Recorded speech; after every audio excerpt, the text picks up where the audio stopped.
Hello everyone, welcome to this breaking special tonight. Live we are as primary night in America is underway. Today, Missouri primary election results, Michigan primary election results, and the results from the special election in Ohio's 12th district, as well as results from Kansas and the good old state of Washington are all available at our disposal. Very, very, very exciting night. And we're all happy about it. And we thank you so much for joining us here today. This is Primary Night in America on the Spencer Walsh Radio Network. It's a Newsflash. And we got a great show for you today. All right. So, thank you so much for tuning in live. It's a very, very, very tight race. Daniel in Ohio's 12th congressional district. We're going to cover that as well as the regional races from Michigan, Missouri, Kansas, and Washington, which is going to be a lot of fun.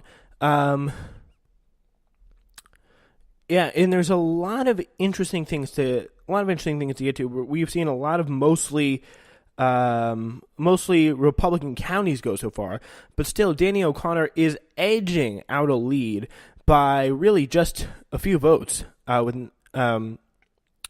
And it's going to come down very close. It's going to be a race really worth watching. Danny O'Connor leads by 0.1 percentage points, or 201 votes over Troy Balderson, with 91% of precincts fully reporting this race.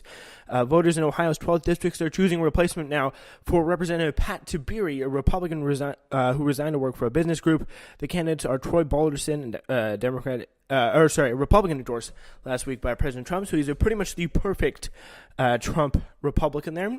And Danny O'Connor, who's a Democrat. The race is expected to be close, and both national parties are spending heavily, but whoever loses will get a rematch in the regularly scheduled election in just 3 months. So, yeah, they will say this is not going to be a very long term for whoever is serving.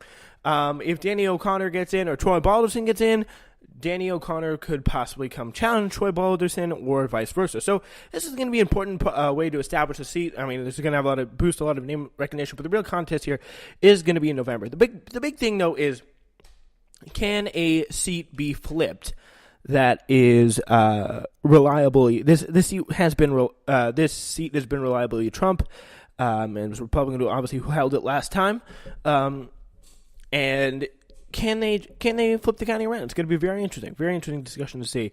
And right now, so of the counties in the 12th district of Ohio, Franklin, Delaware, Licking, Richland, Muskingum, Morrow, and Marion, right now, all of them except for Franklin lean in favor of Danny O'Connor, but he's still out in favor of Troy Balderson, but Danny O'Connor is still out in a pretty small lead right now. Pretty much the smallest possible lead in terms of percentage points that you could have, a 0.1 percentage point difference. So, yeah, it's going to be a big flip right now. Troy Balderson, he's the Trump Republican, traditional Trump Republican.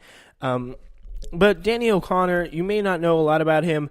What we're going to do is kind of look into his policies. Let's see. This is actually a pretty important test.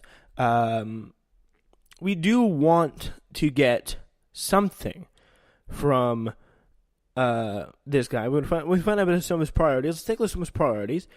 Good old Danny O'Connor. So he wants to expand healthcare coverage. Healthcare is a paramount of importance to Danny, especially the son of a breast cancer survivor. In Congress, Danny will fight to protect quality healthcare. Danny will expand access to healthcare so that no family. All right, no, he takes the L in my book from healthcare. This guy's not a progressive. Creating economic opportunity and jobs. This is we're not getting any information, first of all, about his priorities here. We're getting a sentence. We could do better than a sentence, okay? We need creating economic opportunities. What the hell does that mean? I'm sorry. He says we need to create economic opportunity for Central Ohio and work together to find common ground, ensuring that Central Ohioans have the skill they need to get a good paying job. Very, very nice. That's very nice stuff. No, just doesn't really matter. I don't get how that's going to help anyone or anything at all. It sounds nice, but really, I'm not sure. Finding common ground. He wants to end partisan gridlock in Washington. Okay. He wants to combat climate change. He wants to improve education system. That's where we get more to. Increase financial aid, making community colleges and trade schools accessible to everyone. He's not even supporting free college here. Safeguarding our voting rights. Numerous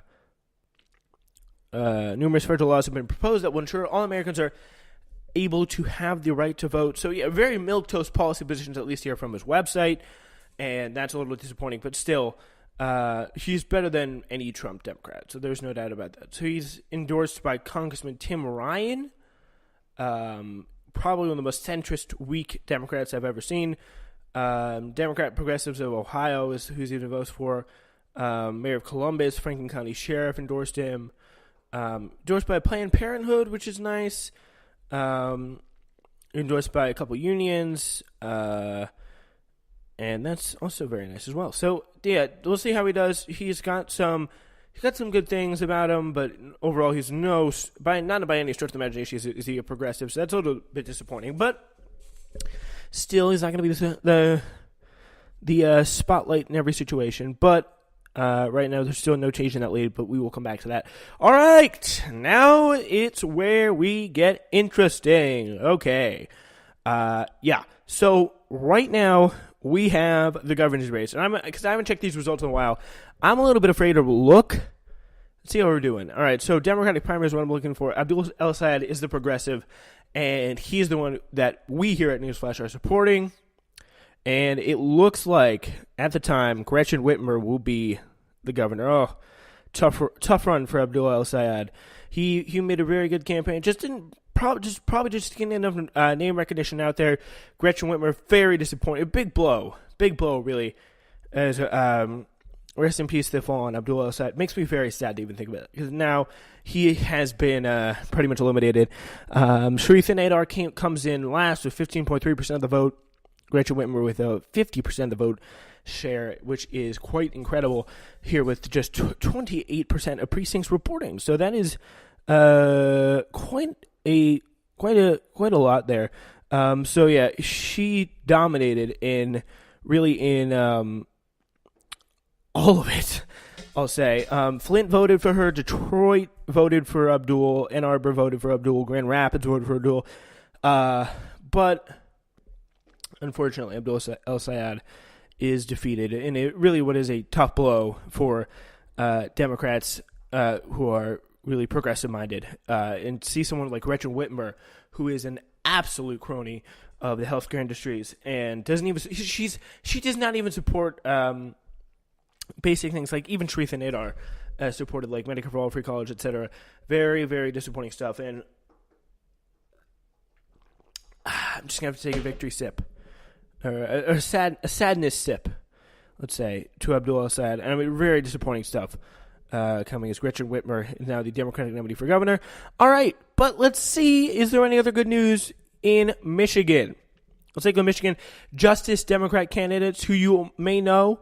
Let's see, in the Michigan 1st District, we have Matt Morgan, who is a Justice Democrat, which means pretty much certified progressive in the state of Michigan. Matt Morgan, he is running for, he's running for Michigan primary August 7th, and Matt Morgan is there, but Robert Davidson is in MIO 2, and apparently these people are showing up as uncontested, which is a little bit strange. Well, there isn't, obviously, here in the reading out of New York Times, there's no information, because it also says Republican primary is Jack Bergman, uncontested. And Rob Davidson is listed. These people, Rob Davidson, he actually won because he was uncontested. He's the Justice Democrat. So this is the first Justice Democrat win of the night. He's going on to the general. He's going to face Bill Heisenuga. That's very good. Rob Davidson, good stuff. First Justice Democrat win of the night. Now let's go to, and I do want to look in Matt Morgan, because Michigan 01, there's no Democratic primary listed, which is a little odd. All right, we'll see. Well, I do want to look at that. So Michigan House 3rd District, Justin Amash is probably going to win that race because that's his district. He's a pretty popular Republican supporter of the Tea Party, all of that stuff. All right, so tough look right now for David Benak. He is down by a pretty substantial margin. He's third in a race with Matt Long John and George Franklin ahead of him now at 23.2% of the vote. He's got to get to Matt Long John, who's at 38.0%. Matt Long John, like what kind of name is that? I'm sorry. Anyway, let's see what else is going on in Michigan for Justice Democrats. We're going to take a look at Farouz Saad, Michigan 11th Justice Democrat. Let's see how she is doing. And she's not doing very well. She's got 21.1% of the vote. She's still very much in the pack. Very close race, just 13% reporting right now. As this does take a long time to come in. I mean, like, the names in Michigan, okay? We got Debbie Dingle. We got Debbie Stabenow. Candice Stearns. Like, come on. Rocky Razalowski on the Republican side and Michigan 11. Wow. That's some pretty incredible names. Anyway, yeah, it's always better when you got a good win to hype up. But right now, with less than 1% of reporting, interesting in House District 13, Rashida Tlaib, certified progressive, great progressive. Rashida Tlaib is now just trailing only about a little bit with less than 1% of reporting, so we're going to have to come back to that race at this point in time. But now we're getting to the Rashid Tlaib is also hanging in there quite well at this moment. So we'll have to come back to some of that. But the big crushing defeat here is Abdul El-Sayed. Gretchen Whitmer, it would have been a really big upset, to be honest, if Abdul El-Sayed won. He was polling second to polls like the last week before it, and he was last every other polling round. But he just didn't get enough media attention fast enough, is really what happened to really pull off that upset. And it's especially very tough with the state, in the state position. There's no doubt about that. It's definitely a lot more tougher to pull off an upset. I'm sorry, that's not the correct grammar. But anyway, there's 3 more states, so why not? Let's see how we were doing in Missouri, where at the moment there are two Justice Democrats candidates. Cori Bush, who really got a lot of attention, and if she's winning, I'll play a little bit of her campaign at it. And Jamie Schoolcraft, who are in the 1st and 7th district. Let's see how Cori Bush is doing. All right, 9% reporting. It's very small, but William Lacey Clay, who is literally, Cori Bush right now is trying to break, over a half a century of control of a Missouri political dynasty in the Clay family. It just sounds like uncomfortable to me. Like, the Clay family. We'll see you now. Mr. Clay, we'll see you now. 43 of 481 precincts are reporting. William Lacey Clay, a lot of money behind him, huge name recognition. His family name, the Clays, have been in District 1 of Michigan for half a century. 50 years. Half a century. It's going to be a lot to challenge this dude. So, yeah, it'll be very interesting.